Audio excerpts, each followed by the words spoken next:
Hello students. So today, as you know, like UPSC Civil Services 2023 is round the corner, or this is the right time when you have to come in prelims mode. So prelims mode में आने के लिए सबसे पहले जो prerequisite है वो है previous year के questions को analyze करना. Now this is very important. Why previous year is very important? Because जब कोई भी आप एग्ज़ाम को देने जाते हो ना, सो आपको उसका टेस्ट पकड़ना है कि एग्जामिनर आपसे चाहता क्या है. हर एक एग्ज़ाम का अलग डिमांड होता है. There is different demand. So what exactly is UPSC looking into you.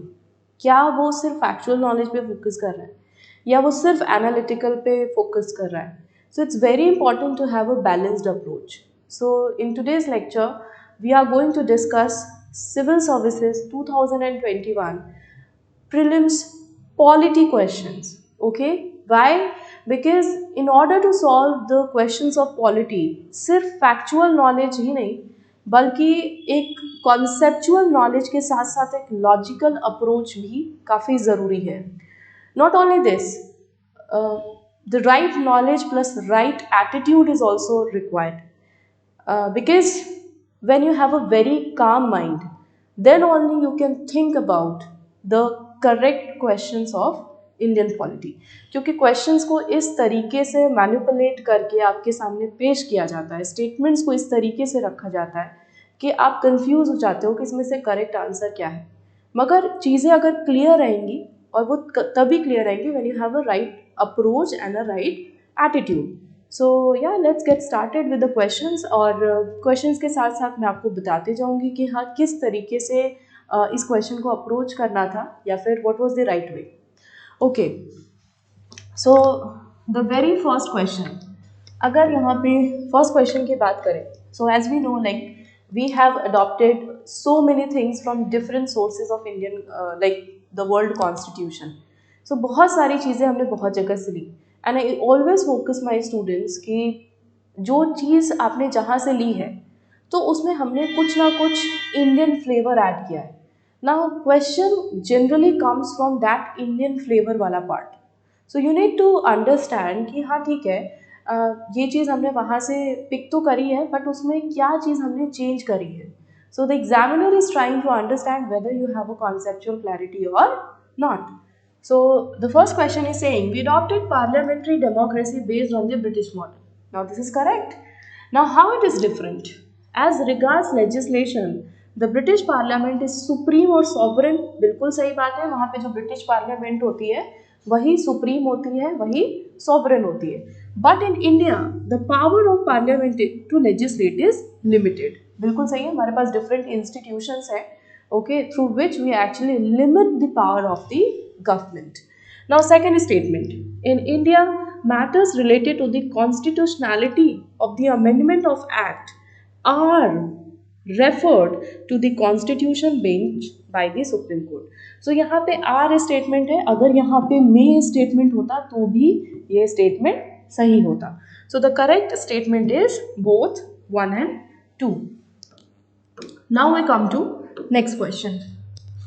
So यहाँ पे जो क्वेश्चन है देखो, now this is a very interesting question. Why this question is very interesting? क्योंकि यहाँ पे स्टेटमेंट्स को दिया गया है. आप जब स्टेटमेंट को पढ़ोगे आपको लगेगा yes this is something I have read somewhere. या तो मैंने लक्ष्मीकांत में पढ़ा था या डीडी बसु में पढ़ा था या फिर कॉन्स्टिट्यूशन के बेयर एक्ट में पढ़ा था. बट वहाँ पे आपका प्रेजेंस ऑफ माइंड चेक हो रहा है. Why? Let's see. N Gopalaswami Ayyangar committee suggested that a minister and a secretary to be designated for pursuing the subject of administrative reform and promoting it. ये statement सही है मगर इसमें गलती क्या है? ये जो बात है ये सेकेंड ARC रिपोर्ट में कही गई थी,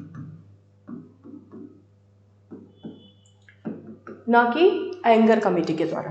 क्लियर? सेकेंड स्टेटमेंट कह रहा है इन 1970 the Department of Personnel was constituted to recommendate the ARC 1966 and this was placed under the Prime Minister charge. So अगर किसी को ये पता है कि सेकेंड ARC में है वो फटाफट ये स्टेटमेंट को पढ़ेगा और बिल्कुल सही स्टेटमेंट है. गलती है कि ये प्राइम मिनिस्टर के चार्ज में नहीं था बल्कि कैबिनेट सेक्रेटरी के चार्ज में था. So which of the following statement is are correct? So this is also wrong and this is also wrong. So the correct answer is neither one nor two. Now we come to question number 3. Okay, now this is a factual question, but uh, sometimes the facts become very difficult to recall. It actually requires a lot of patience and a very cool and calm mind. So right to privacy is protected under which article? Now अगर आप ध्यान से पढ़ोगे नहीं, question बहुत ही अच्छे से doable था. Article 19 freedom of speech and expression. Article 15 no discrimination on the basis of religion, race, caste, sex and place of birth. Now 29 is different. So the correct answer is right to privacy is actually in right to life. Now this is a very broad article और ये चीज supreme court में भी validate की गई थी. Now next question. In India there is no law restricting candidates from Lok Sabha from 3 constituencies कि 3 constituency से वो इलेक्शन को लड़ सकते हैं. देखो यहाँ पे 3 नहीं होगा, यहाँ पे होगा 2. Second statement. In 1991 Lok Sabha election, Shri Devilal contested from 3 Lok Sabha constituencies. अब अभी मैंने बताया कि 2 हैं, तो इस हिसाब से अगर किसी भी स्टूडेंट को ये आइडिया है कि yes it's 2, that means second statement is wrong. But यहाँ पे देखो 1991 में, और ये जो प्रोविजन आया था 2 वाला ये था 1996 में. सो इस हिसाब से ये स्टेटमेंट सही है, ठीक है, और ये स्टेटमेंट क्या है, गलत. As per the existing rules अगर कोई कॉन्टेस्टेंट है वो इलेक्शन को कर रहा है, ठीक है, बहुत सारे कॉन्स्टिट्यूएंसी से, तो क्या होता है फिर बाय इलेक्शन होता है. अब बाय इलेक्शन के लिए जो पैसे खर्च होंगे वो उनकी पार्टी को करवाना चाहिए. क्या ऐसा है? See this is a reform that has been suggested but अभी तक इसको एक्सेप्ट नहीं किया है. So which is the correct answer? So this is a reform but this is not existing, so third is wrong. The correct answer is only 2. Now next question ये कह रहा है with reference to India consider the following statement. आप ये statements को देखो. Judicial custody means an accused in the judiciary or in the custody of the concerned magistrate. बिल्कुल सही है. And such accused is locked up in police station. क्यों भैया, जब जुडिशियल मैजिस्ट्रेट की कस्टडी में है तो फिर वो जुडिशियल कस्टडी में है, यानी कि उसको जेल में होना चाहिए. पुलिस स्टेशन में होगा फिर तो वो पुलिस कस्टडी में होगा ना. सो ये स्टेटमेंट क्या हुआ, गलत हो गया. Now second statement. During judicial custody the police officer in charge of the case is not allowed. बिल्कुल सही बात है कि आप उस सस्पेक्ट को किसी भी तरीके से इंटेरोगेट नहीं करोगे without the approval of the court. So the correct answer is 2. Now next question. A legislation which confers the executive or administrative authority unguided and uncontrolled discretionary power. अब देखो ये बड़ा प्यारा सा स्टेटमेंट है, ठीक है. इसमें ये बोल रहा है कि एक ऐसा लेजिस्लेशन है, अनगाइडेड है, अनकंट्रोल्ड है. That means we are talking about equality of law, right. So ये स्पेसिफिकली आर्टिकल 14 को बात कर रहा है. 32 जो है वो आपका कॉन्स्टिट्यूशनल रेमेडीज की बात कर रहा है. Article 44 now this is under article 36 से 51, यानी कि ये डीपीएसपी की बात कर रहा है. तो डीपीएसपी में इतने स्ट्रिंजेंट लॉज की तो बात की ही नहीं गई है. 28 आर्टिकल 25 से 28 जो है ये फ्रीडम ऑफ रिलीजन की बात कर रहा है. So the correct answer is article 14. Now this is a very beautiful question. As you can see here, there is only one citizenship and one domicile. बिल्कुल इंडिया में we have the concept of single citizenship. So ये statement सही है. A citizen by birth only can become the head of the state. ऐसा है क्या? Like in USA it is like that, but in India ऐसा कुछ नहीं है. So this is wrong. A foreigner once guaranteed the citizenship, या फिर उसको हमने ग्रांट कर दिया है citizenship, so can not be deprived. क्यों नहीं डेप्राइव होना चाहिए? हमने किसी फॉरेनर को अपने सिटीजनशिप दिया है, बट अगर वो किसी भी तरह का अब्रिज करता है लॉ को, या फिर वो स्टेट के अगेंस्ट जाता है, तो yes we do have power, हम उससे भारत की जो नागरिकता है उसको छीन सकते हैं। सो यहाँ पे कह रहा है कैन नॉट, तो यानी कि ये स्टेटमेंट भी रॉन्ग है। So the very correct statement is one only. Okay, now we have next question. Okay, so again this is a very conceptual question, और सिर्फ अगर आप चीज़ों को नॉर्मली देखोगे तो फिर आप ये इसका आंसर नहीं दे पाओगे। कैसे? विच ऑफ द फॉलोइंग, अब ये बेस्ट वर्ड जहाँ पे आ जाता है ना, वहाँ पे आपको बिल्कुल ही टू द पॉइंट आंसर देना होता है। इसमें से लिबरल डेमोक्रेसी को कौन डिफाइन कर रहा है? नाउ ऑप्शन 1 को अगर आप देखो, ये कह रहा है कमिटेड जुडिशरी। कमिटेड जुडिशरी क्या होता है? कमिटेड जुडिशरी का मतलब क्या होता है? Like independent judiciary liberal democracy की बात कर रहा है, कमिटेड का मतलब होता है लिमिटेड जुडिशरी। तो नहीं, वो तो लिबरल की बात कर ही नहीं रहा। लेकिन जिस स्टूडेंट को कमिटेड जुडिशरी का ही मतलब पता नहीं होगा, वो तो फिर देयर इज चांसेस कि हाँ वो जुडिशरी के इस एस्पेक्ट पे बात कर सकता है। Centralization of power? No, this is not correct. Like decentralization of power is important for liberal democracy.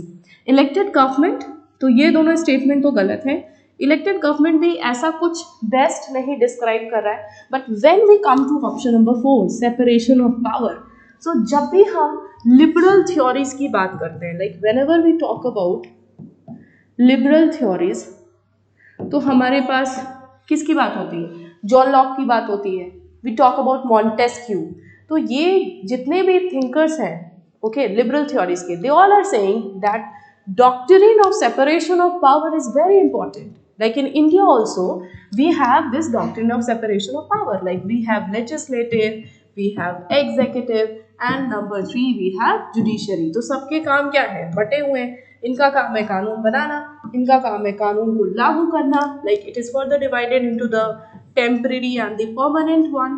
And judiciary का काम है checks and balance को maintain रखना. Like whether the law which is made is constitutional or not.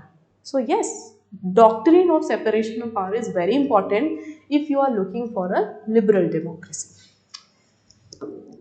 Next. Okay, so the question is saying, under the Indian constitution, concentration of wealth किसको violate कर रहा है? तो देखो कुछ topics जैसे मैंने बोला था which are very important, like fundamental rights and DPSP. So this was actually done by the 25th Constitutional Amendment Act 1971. ये किसकी बात करता है? ये लैंड रिफॉर्म्स की बात करता है, Kesavananda Bharati case, like उसमें भी इसकी जिक्र की गई है। And specifically it's talking about article 31 clause c. ये बोल रहा है कि किसी भी तरह का कॉन्सेंट्रेशन ऑफ वेल्थ जो है वो सही नहीं है। So that is defined in directive principle of state policy. Now, okay, now again a very important one. So what is the position of the right to property in India? मतलब India में धन का संचय कर रहे हो आप, property है आपके पास. So earlier it was a fundamental right which was in article 31. इसको हमने वहाँ से एलिमिनेट कर दिया, डिलीट कर दिया फंडामेंटल राइट से, और हमने उसको क्या बना दिया? एक legal right which is under article 300A. तो क्या है उसकी वैलिडिटी क्या है? अब देखो यहाँ पे 4 स्टेटमेंट है. Legal rights available to citizens only, जो भारत के नागरिक हैं सिर्फ उन्हीं को लीगल राइट है. Legal right available to any person. Fundamental rights, अब देखो फंडामेंटल राइट तो अभी मैंने बता दिया ना कि फंडामेंटल राइट्स तो डिलीट कर दिया, तो फंडामेंटल राइट को क्यों देखना? हमें पढ़ना ही नहीं. We are not required to study this. Neither fundamental right nor legal right. No no, it is a legal right, like it is a legal right under article 308. So this statement is also wrong. अब देखो यहाँ पे कह रहा है legal right available to citizens only. Why only citizens? Like आपको पता है, like this is a world of globalisation. Okay, like 2000 onwards we are living in a world of globalization. MNCs हैं, यहाँ पे आ रही हैं, इन्वेस्ट कर रही हैं. तो जब वो इन्वेस्ट कर रही हैं तो वो उनकी प्रॉपर्टी है, तो क्या उनकी प्रॉपर्टी को प्रोटेक्ट करने की जिम्मेदारी नहीं है हमारी? बेशक है. So yes, the correct answer is legal right available to any person. आप इंडिया में हो, आपके पास कोई चीज़ है, आपकी वो प्रॉपर्टी है, now this is the right you are actually getting. Okay, now next question. Okay, now मैं स्टूडेंट्स को बोलती हूँ प्रियम्बल पढ़ के ज़रूर जाओ, प्रियम्बल से इंपॉर्टेंट क्वेश्चंस आते हैं. So question is saying what is the exact constitutional status of India on 26 January 1950? मैंने प्रियम्बल का लेक्चर एक्सप्लेन भी करा है. Like you can get an overview about preamble, you can check in the playlist, वहाँ पे आपको मिल जाएगा. अब देखो 26 जनवरी 1950 के टाइम पे जो प्रियम्बल में, मतलब ये प्रियम्बल की ही बात कर रहा है, बिकॉज जो sovereign socialist secular democratic republic है ना, that is actually explaining the nature of Indian constitution. तो उस टाइम पे इंडिया का स्टेटस क्या था? So secular word like secular, integrity, okay, and socialist, ये तीन वर्ड जो है ये बाद में ऐड हुआ था. तो सेक्युलर वर्ड वाला तो हटा दो, यहाँ से भी secular, socialist, democratic republic, no, it was sovereign and democratic republic. Okay, so the correct answer is B. Now next question. Now again very very important topic. मतलब कॉन्स्टिट्यूशनलिज्म इज ऑल टुगेदर अपने आप में ही एक बहुत important topic है. सो constitutionalism क्या है? What is constitutional government means? A representative government or a nation with federal structure. It's not important. A government whose head enjoys nominal power. No. ठीक है? A government whose head enjoys real power. Like that really means a constitutional government? No. A government limited by terms of the constitution. Yes. So this is the correct answer. ठीक है? एक ऐसी सरकार जो कि limited है. Limited का मतलब क्या है? Like we are not having dictatorship, we are not having authoritarian form of government, we have democracy, and in democracy the power is exercised by the people.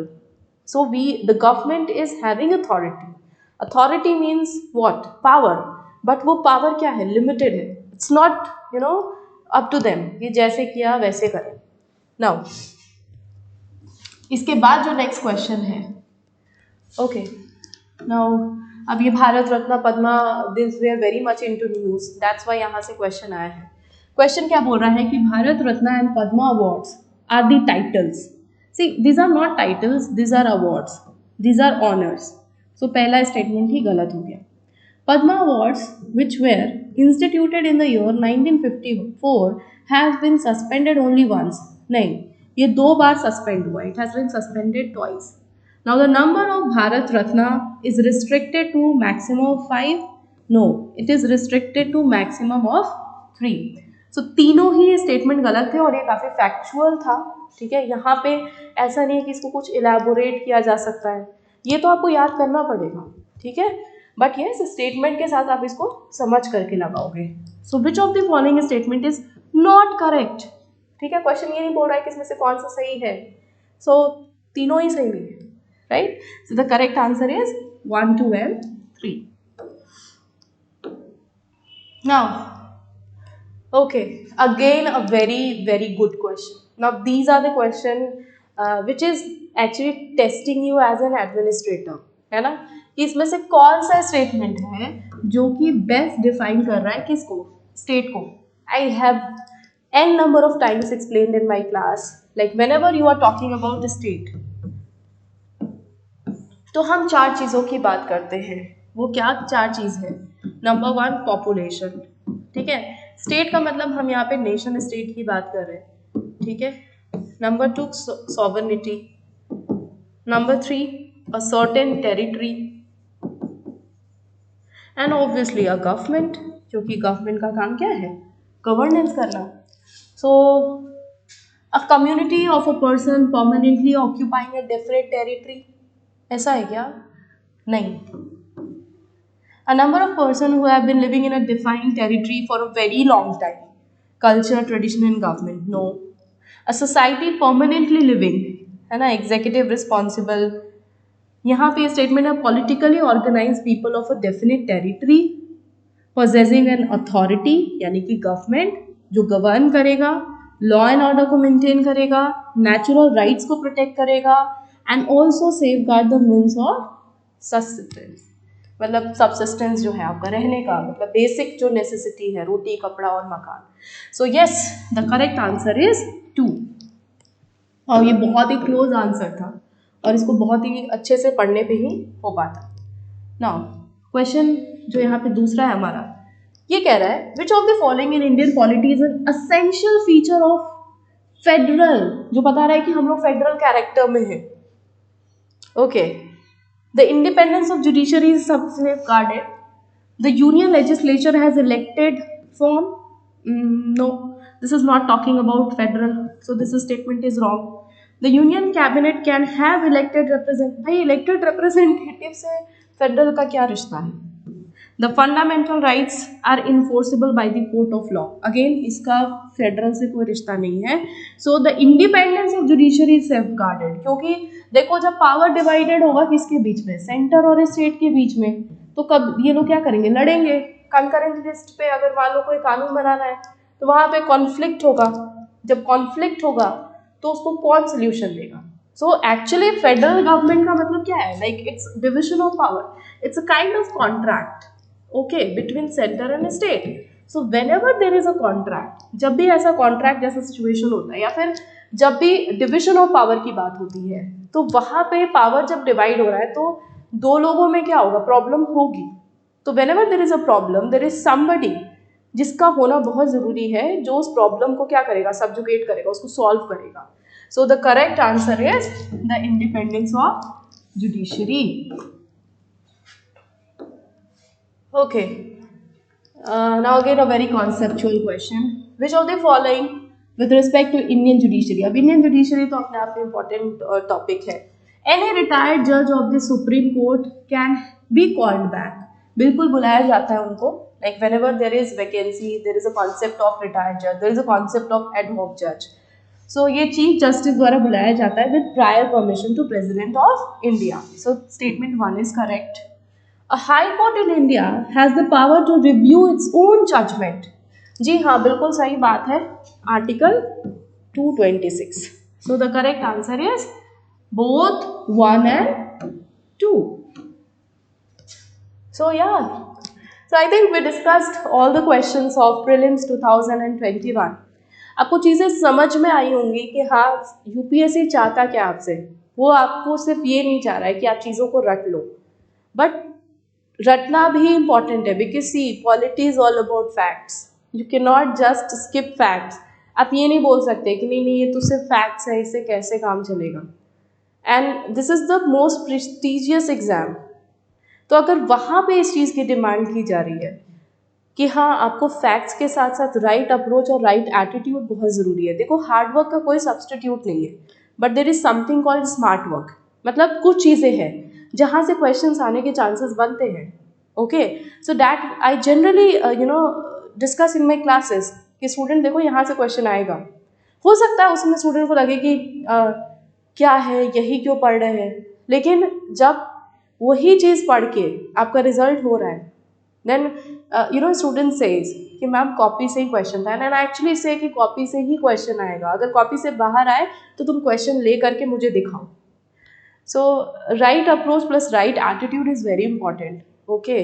Because when you are having a good knowledge से मतलब है conceptual knowledge, then only you can actually tackle all types of question. ऐसा नहीं है कि इसमें कुछ rocket science था, वही सारी चीज़ें हैं, लेकिन उसको पूछने का तरीका अलग है.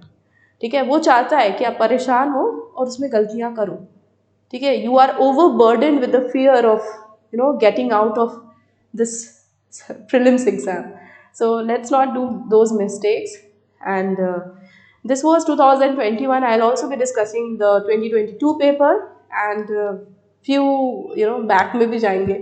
So yeah, thank you so much. I hope you got a brief idea and thank you so much.